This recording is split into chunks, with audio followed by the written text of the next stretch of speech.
now there is word some of them may have been exposed to radiation 400 times stronger than what's safe for adults, and thousands of times the limit for kids.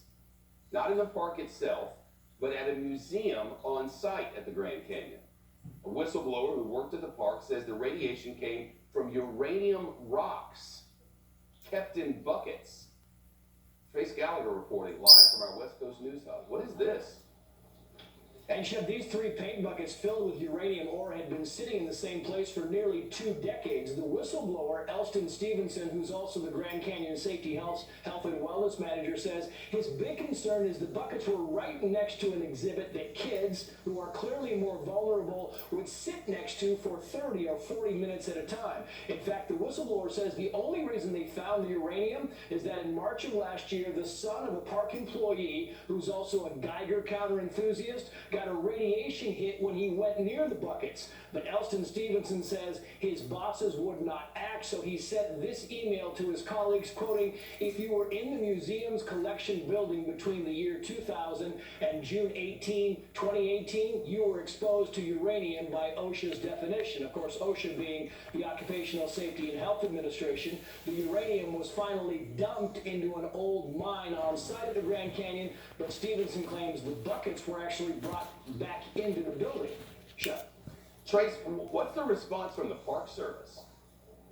Well, the Park Service confirmed to us a short time ago that an investigation is underway, and a spokesperson said a radiation survey was conducted at the museum's collection building, saying it, quote, found radiation levels at background levels, the amount always present in the environment, and below levels of concern for public health and safety. The spokesperson went on to say there is no current risk to the public or park employees, and the building itself has reopened. A spokesperson for OSHA also confirmed that an investigation is underway, but would not offer details. Still, the whistleblower in this whole thing thinks the Park Service has a secrecy pact to conceal the radiation exposure data. And we should say, so far there has been no information released about whether park employees or visitors were ever put at any risk. Remember, there is significant evidence showing long-term exposure to radiation greatly increases the risk of getting some cancers.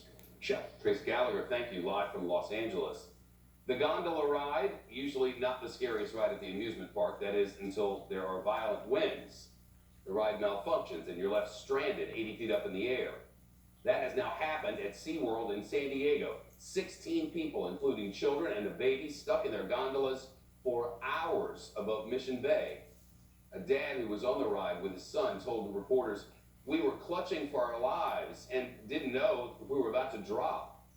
Take a look at this. Rescue teams had to climb all the way up, shimmy across the cables, and strap harnesses onto people, who then had to rappel all the way down to lifeguard boats below.